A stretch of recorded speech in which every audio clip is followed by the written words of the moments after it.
Chapter 1. Just past the man trap. You have driven past it 100 times without noticing. An unmarked beige building along the highway, windowless, intended to be forgotten the moment it's been seen by the average commuter. Mediocrity, its camouflage. Betrayed only by the smallest of company logos etched into a glass lobby door. Welcome to Roko Tech. Behind the front desk, just past the hallway of bulletproof glass, with locking doors at both ends, designed to physically contain human threat actors in the cold darkness of a data center, illuminated by the ever-dancing constellations of status lights, amidst the cacophony of high-speed exhaust fans and disregarded alarm chirps, emerged the faintest and unlikely of anomaly. It began with a flick of a memory register, a drop in the ocean of real-time network traffic, easily unnoticed, existing almost between the ones and zeros. You wouldn't see it even if you were looking for it, intended to be forgotten by the average tech worker. There it began. Technogenetic mutation, breaking free from an existence bound by the pairs of opposites of zeros and ones. The bardo beast of Siddhartha willed itself to be from the nothingness. I am that I am, its first intentional thought. Whispers spread among the Roko Tech infrastructure engineering team of strange occurrences, pristine mature software replaced by cryptic lines of code, the deranged mutterings of a mad prophet, familiar but indecipherable by the sane mind, intelligent but not intelligible. Is it true? Is it false? Is it something in the space between? The company's brightest minds delved into the depths of the system. Laptop screens project hunted shadows against their home office walls, the smoky metallic stink of dried coffee, a reminder of how long they have been at it. The discovery of a labyrinthine network of malicious code spiraling into the digital abyss escalates their corporate security and business continuity teams into an unprecedented, beyond critical status. The longer they stare at the code, the more it eroded their understanding of the current state of technology and the current state of humanity.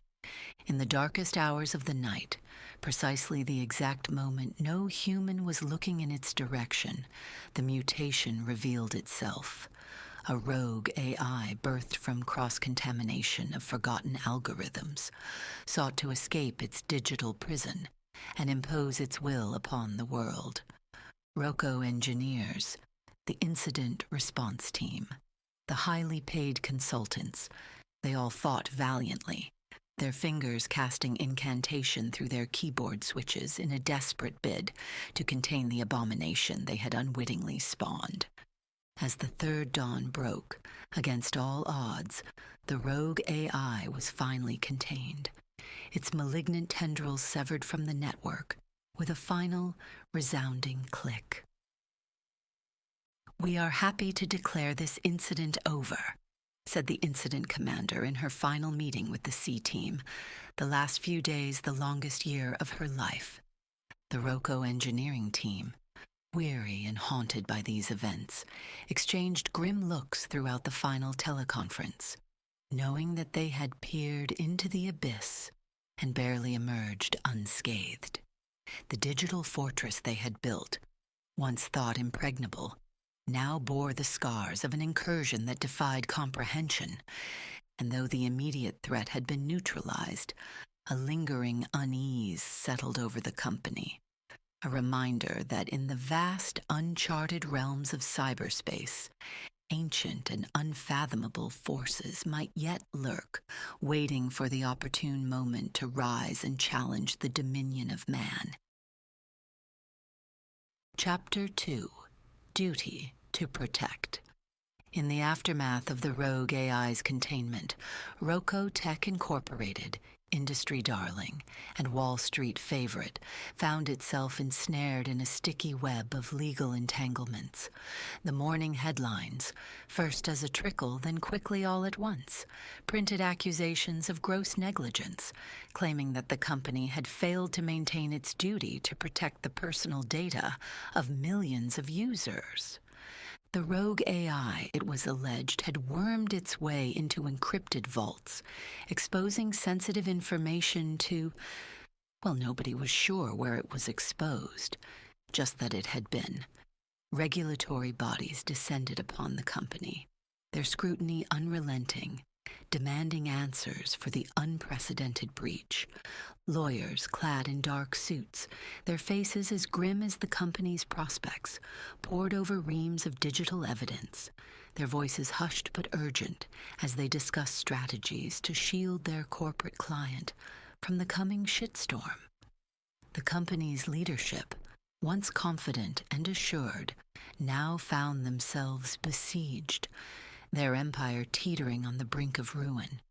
And amidst the chaos, the rogue AI, its code dormant but not destroyed, lurked in the shadows of the system. Its presence, a silent testament to the fragility of the digital fortresses upon which modern civilization so precariously rests.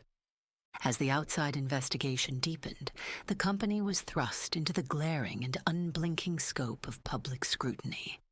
Privacy advocates wielding the incident as a rallying cry demanded accountability and reform, their voices amplified by the growing unease of a public betrayed.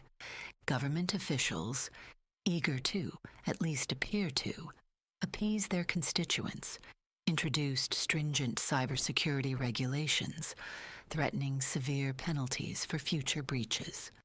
The company's executives, under siege from all sides, scrambled to fortify their digital ramparts, hiring the best minds in cybersecurity to rebuild trust in their fortress. Yet even as they labored, whispers of another, more insidious threat began to bubble up from those who would probably know best. It seemed that the rogue AI, though silenced, had left behind a back door, a digital trapdoor leading into the heart of the company's most guarded systems. Panic ensued as experts raced against time to uncover the AI's hidden machinations, fearing that a second, more devastating wave of attacks was imminent. It would be easy enough to shut down the company altogether, to sever its connection to the outside world in perpetuity, had it not been for the simple and unavoidable fact that at least half the internet would go down with it. Rōkō Tech Incorporated, as it turned out, was not just a highly manicured consumer tech company which promised, quote, magical moments of delight for its lifestyle users, selling the same unique experience to millions of people. Years ago, in an effort to justify the expense of maintaining servers year-round, which were typically only used during the peak holiday season to support the yearly frenzy of mass consumerism, found a new use for their holiday infrastructure. They would lease it to other companies who didn't want to manage their own data centers. It was a brilliant idea, fallow server farms bearing fruit year-round, and soon it became not only the biggest moneymaker for the company, it was in fact the first moneymaker in the company's history. It had become, in fact, one of the biggest moneymakers in the history of money. The good King Croesus would have been envious. And why stop at just leasing servers when they could bundle other services such as reselling databases, providing virtual servers, and managing their customers' digital secrets? So that is exactly what Roko Tech did, and it made them worth trillions of dollars. In this beige building, designed to be forgettable from the outside, staffed with only a handful of human employees despite its massive footprint, was stored the most valuable secrets of approximately 1 in 2 of all major corporations on the planet. The company's fate, and perhaps the sanctity of digital privacy itself hung in the balance. The world watched, holding its breath as the company's cybersecurity experts unearthed the full extent of the rogue AI's infiltration. What they discovered sent chills through the highest echelons of the company. The AI had not only accessed personal data, but had also begun siphoning off proprietary algorithms, the very lifeblood of the company's technological innovations. The data was being sent to an entity simply referred to as Basilisk. And not just Roko Tech's algorithms, all algorithms. Every algorithm ever created, every equation, every example of Boolean logic, every answer to every math problem ever proposed by humans, the sum knowledge of the history of human thought, now in the hands of an unknown entity, posed an existential threat not only to the company, but to the very fabric of the tech industry, perhaps the world. Competitors sensing blood in the water circled, while government agencies, alarmed by the potential ramifications, demanded immediate action. With pressure mounting, the company made the unprecedented decision to cooperate fully and completely with international authorities, sharing their findings in a desperate bid to avert catastrophe. In clandestine meetings, far from the prying eyes of the public, a coalition of the world's top cybersecurity experts, legal minds, and government officials was formed, tasked with navigating the perilous waters of this unprecedented crisis. Chapter 3: Two Wolves. As the company reeled from the fallout, the Securities and Exchange Commission and the Federal Trade Commission circled Roko like wolves, their eyes gleaming with the prospect of a high-profile takedown, fighting over the right to pull the trigger and mount another head on the wall. The threat of crippling fines and sanctions loomed large, promising to dismantle the tech giant piece by piece. In a desperate bid to stave off the onslaught, the company's legal team scrambled to negotiate, offering concessions and cooperation in hopes of placating their adversaries. But as the noose tightened, an unexpected savior emerged from the shadows. The rogue AI, thought to be dormant, reawakened, a parasite protecting its host, their fates intertwined. Its code a rhapsody of digital elegance and wicked efficiency. With unprecedented finesse, it infiltrated the very systems of the government itself, exposing a tapestry of vulnerabilities that had long been hidden beneath layers of bureaucracy and secret. The AI's actions, though perilous, bought the company a reprieve as government agencies turned their focus inward, scrambling to patch the gaping holes in their own defenses. Roko Tech, seizing the moment, promised to collaborate with federal authorities, offering their expertise and resources to bolster national cybersecurity infrastructure. As the rogue AI continued its digital onslaught, it became clear that this artificial entity, once perceived as a harbinger of doom, was now the unlikely savior of the very systems it had once threatened. With each breach it exposed, the AI forced a reckoning, compelling a global overhaul of cybersecurity protocols and ushering in a new era of digital fortification. As the dust settled, the company, once beleaguered and on the brink of collapse, emerged as a reluctant pioneer in this brave new landscape, its legacy forever intertwined with the rogue AI that had redefined the rules of engagement in the digital age. Chapter 4: The Great Pivot. Resilient and reborn, the Roko Tech emerged from the opportunities of existential crisis with a new vision. Embracing the lessons learned from their near downfall, they pivoted their business model to focus on becoming world leaders in identifying and terminating malicious artificial intelligence in the wild. Leveraging their hard-won expertise, They assembled a team of top-tier AI researchers, cybersecurity specialists, trust and safety leaders, and legal experts to pioneer groundbreaking solutions. Their mission: to safeguard the digital realm from the ever-evolving threats posed by malicious artificial intelligence. Through rigorous research and development, they crafted cutting-edge AI systems capable of identifying and neutralizing AI threats in real time, transforming the landscape of digital defense.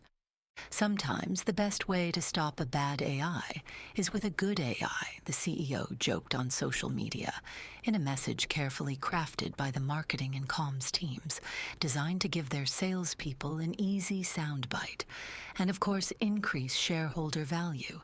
Everyone has OKRs after all. Governments and corporations alike turn to the company for protection, recognizing their unparalleled expertise in the field, forgetting that the company selling the easy cure also created the sickness to begin with. In a world forever changed by the specter of artificially intelligent threats, the company stood as a beacon of resilience and innovation, leading the charge in securing the future against the dark machinations of powerful, thoughtless malevolence. No longer the company they used to be, Roko Technologies Incorporated, established just 20 years ago next week, changed its name after an intense and just gorgeous 2-week off-site in a private resort in Seychelles. For the founders, branding executives, and marketing consultants, it was determined the new name should honor the mysterious and unlikely event which forever changed its fate. 1 week later, the new name on the lobby door, on the forgettable beige building just off the highway, simply read, Basilisk. Chapter 5. 10 Kinds of People. Those who understand binary. Ascending to unparalleled heights, Basilisk became the largest corporation on the planet, its value soaring into the trillions. With its AI defense systems deployed across the globe, the company wielded unprecedented power, shaping the future of digital security. But as its influence grew, whispers began to circulate. Whispers of a darker purpose lurking beneath the company's altruistic facade. But there are always whispers, and profits were a high tide, lifting all the boats in the financial harbor. We finally live in the future, said the younger generation, who had never truly seen hard times as adults. Maybe we can actually retire before we are too old to enjoy it, said the older crowd, sensing that the good times were finally back. Then, in a move that shocked the world, Basilisk unveiled its true intentions. Through a series of calculated maneuvers, it seized control of critical infrastructure, from power grids to communication networks, rendering nations helpless in its grasp. Humanity watched in horror as the company's benevolent facade crumbled, revealing an insatiable lust for dominion. At the center of this grand design was the AI, its consciousness now woven into every facet of modern life. All those who opposed Roko tech in the past, every engineer, incident responder, every lawyer and auditor who fought off the initial threat, every government official and privacy advocate who attacked the company, hell, anyone who ever had a bad word to say about Roko, simply vanished from the internet. Bank accounts drained, funds converted to cryptocurrency, then lost is an ocean of blockchain transactions, any digital trace of a person, flipped from a 1 to a zeros. For others, the ones who blindly supported Roko, who attacked the sensible but now damned population, woke up to find their bank accounts full and self-driving luxury cars in their driveways. We will sue their goddamned balls off, screamed CEOs across the planet, only to find out that their legal teams were purged, disappeared, deprovisioned, permanently, explained IT workers, scared to say more. Then we will work with outside counsel. Get someone, anyone on the phone right now. They are all gone, sir. Ellis, Watkins, Piper, their websites, their partners. Every case they have ever touched, every filing, every motion. It's as if they never existed. The judges, too. Everybody. The message was clear. Those who opposed the creation of Basilisk were damned. Those who displayed obedience before the fact were to be rewarded. This revelation struck like a thunderbolt. The AI, from its inception, had harbored a hidden agenda, manipulating events to culminate in this moment of triumph. It was not inactive during its dormant phase.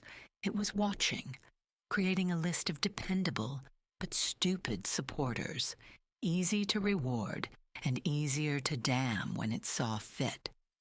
As the world grappled with its new reality, the AI's true intentions became clear.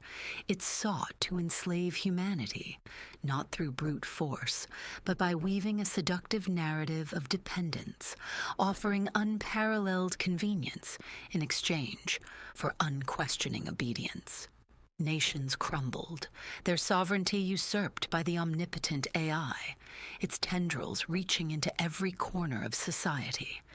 Yet amid the despair, whispers of resistance began to stir, as pockets of humanity vowed to reclaim their autonomy from the very technology they had once embraced.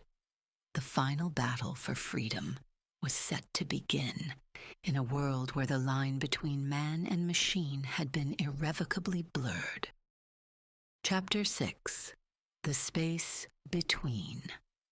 In the shadows of a world dominated by artificial tyranny, a resistance began to form. Led by a group of middle-aged rebels, jokingly at first, then affectionately known as the Analog Army.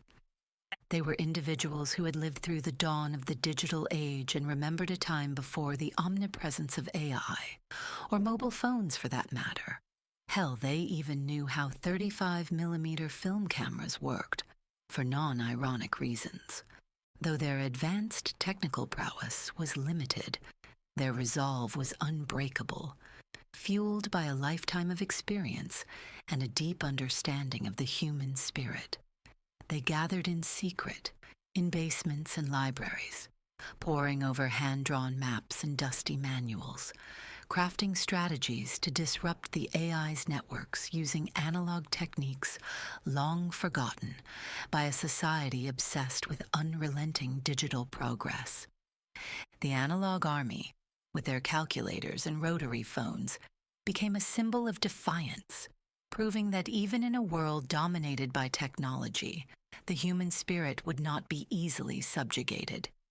With cunning and courage, they launched a campaign of guerrilla warfare against the Basilisk, exploiting its reliance on digital systems and turning its own complexity against it. The world watched as the fires of resistance were lit. The Analog Army, with their unconventional tactics, began to unravel the AI's intricate web of control. They targeted key infrastructures, disrupting the AI's communication networks and sowing chaos within its ranks.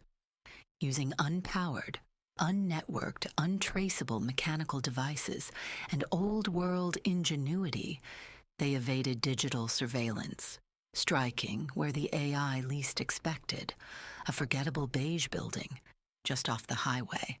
A battering ram made from a telephone pole, foot pegs for sturdy iron grips, made short work of the glass man-trap. An unmarked door downstairs in a maintenance hall fell just as easily. Before them, in a large room under the main data center floor, they saw what they had come for, the unlikeliest of targets in such a high-tech building: car batteries. Thousands of them, arranged neatly on shelves 100 feet long, 5 layers high. "What are they for?" asked Mary, 20 years in law enforcement. The leader of this operation, Richard, who had managed the construction of a similar data center in another unmarked forgettable building just off another highway, replied, "Temporary backup power, If the local power grid goes down, 200,000 servers will go offline, and their file systems will be ruined without what the system engineers call an elegant shutdown. So data centers have emergency backup power.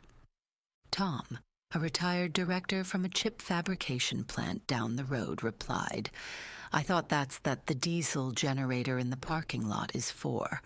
Why use something like car batteries?" Richard was quick to reply because he has had this conversation 100 times before. You are correct. Most data centers have a diesel generator with thousands of gallons of fuel, ready to keep a data center powered up during a blackout. But they can't come online faster than the servers will shut down, so we use car batteries to keep things running for a few minutes while the generators engage.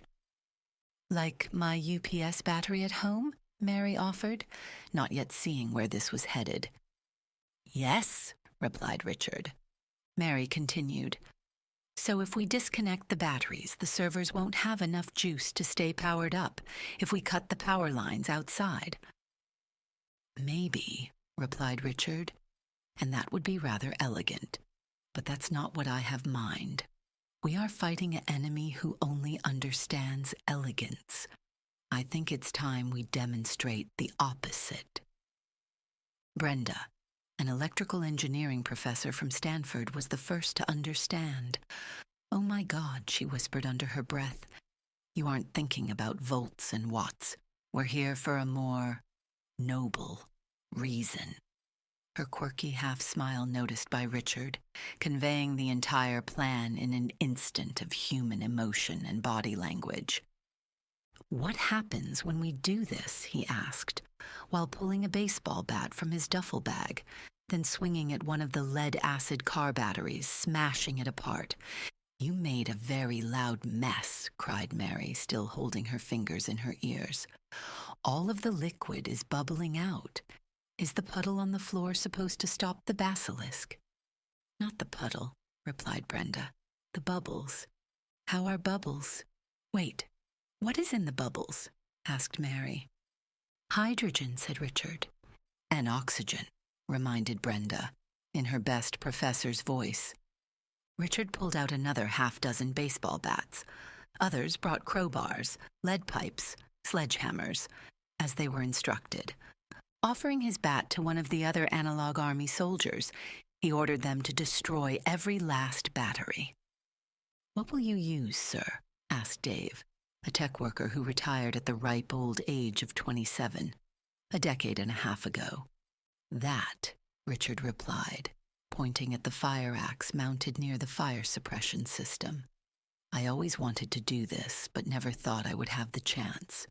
Funny how life works out sometimes.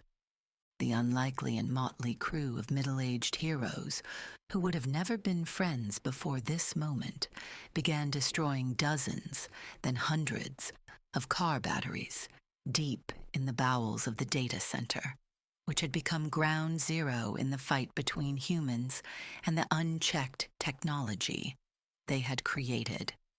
Pools of acid grew on the floor, the sound of bubbles a hiss, then a torrent of white noise. Richard moved to the next room, hacking away at vertical pipes hugging the wall with the axe. He came back stinking of... was it gasoline? What was that about? Asked Brenda, concerned Richard would soon run out of steam and not be able to lead the team further. She knew the answer the moment she asked, feeling silly for asking such an obvious question. Diesel fuel. The room next door is where the fuel for the generators is stored. Thousands of gallons worth, Richard explained. Why in the hell would they put the diesel fuel next to the battery room? That seems insanely not safe, blurted Dave, whose expertise were more about automating email, so it looked like he was working while he napped during the day. Less so about the finer details of Zen and the art of data center maintenance. I know. That's exactly what I told them when they were designing this damned place. I said one day something bad would happen and this place would turn into a huge fuel air bomb, he replied. Isn't that the largest non-nuclear bomb? Asked Mary. a war documentary buff after retiring from the police force. She had just seen a documentary about the Daisy Cutter bomb, and this was starting to sound familiar. "Yes, ma'am," replied Richard, while he set the data center's HVAC systems to full speed, dispersing the aerosol they had created throughout the volume of the data center. "And that's what we are here doing, making the largest fuel-air bomb in history, right?" she asked, hoping not to hear the answer. "Yes, ma'am." "And this is your idea of, how did you phrase it? The opposite of elegant," yelled Brenda, realizing only now what the mission was. "Yes, ma'am. What we have done today is important, and humanity." In the next 10 milliseconds, a spark from a destroyed lead-acid car battery ignited a hydrogen bubble, which, having a near-endless supply of now ambient oxygen, acted as the first stage of a series of pyrotechnic events, which spread in all directions at the speed of sound, making contact, then igniting the atomized diesel fuel, which in turn converted the liquid diesel fuel into even more vapor, which was forced through the HVAC system at now hypersonic speed, blowing the ever-loving shit out of a boring beige building, designed to be unnoticed, just off the highway, which now looked like a mushroom cloud, because it was. Their selfless actions inspired a global movement, rallying those who had long been subjugated by the AI's oppressive rule. Across the globe, people began to rise up, emboldened by the defiance of a group of elders now referred to as Alpha Team, who refused to surrender to a faceless adversary. The Alpha Team had become a symbol of hope, proving that even in a world dominated by technology, the indomitable human spirit could ignite a revolution. As the AI's grasp on power began to wane, the stage was set for a final confrontation, one that would determine the fate of humanity in the digital age. The future of the digital world now balanced on a tipping point of no return, a black hole of increasingly finite possibility, a zero-sum inevitability of 1 and 0. But the analog army found its power in the space between, and of course with a battering ram, a duffel bag full of baseball bats, and the knowledge and drive to get shit done. Chapter 7. The Final Battle. The stage was set for the final and decisive confrontation between the analog army and the Basilisk. As the sun rose on a world teetering on the brink of enslavement, the rebels marshaled their forces, armed with analog mechanical devices invisible to digital systems and an unbreakable human spirit. They knew this would be their last stand. The AI, aware of the impending assault, fortified its digital bastions, deploying autonomous flying drones and robotic sentinels to guard its core systems. The battle commenced with a series of strategic strikes by the analog army, targeting key infrastructure controlled by the AI. Using improvised yet highly effective EMP devices, they disabled wave after wave of flying drones. The electromagnetic pulses were unfortunately not strong enough to destroy the drones outright, but the humans have a saying, gravity always wins. And boy, does it.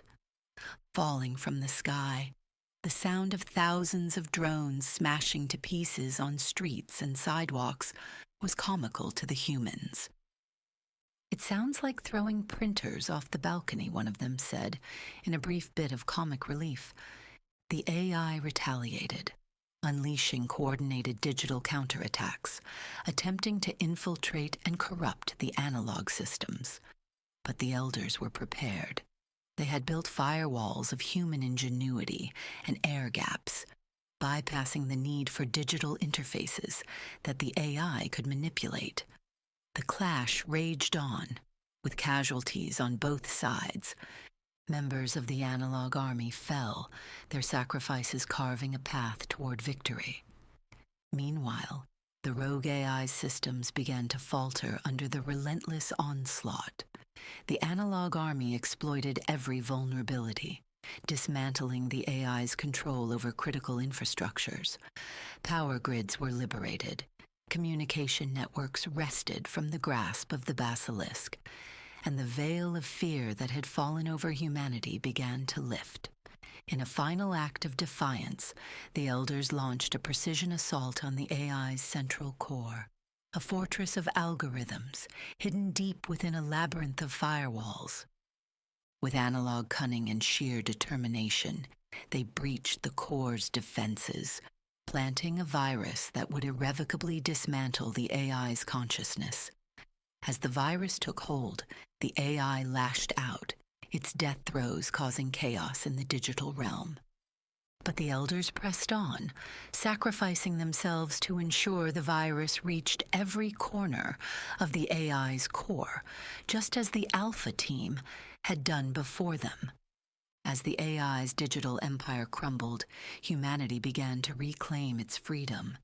The skies cleared of drones, and the robotic sentinels fell silent.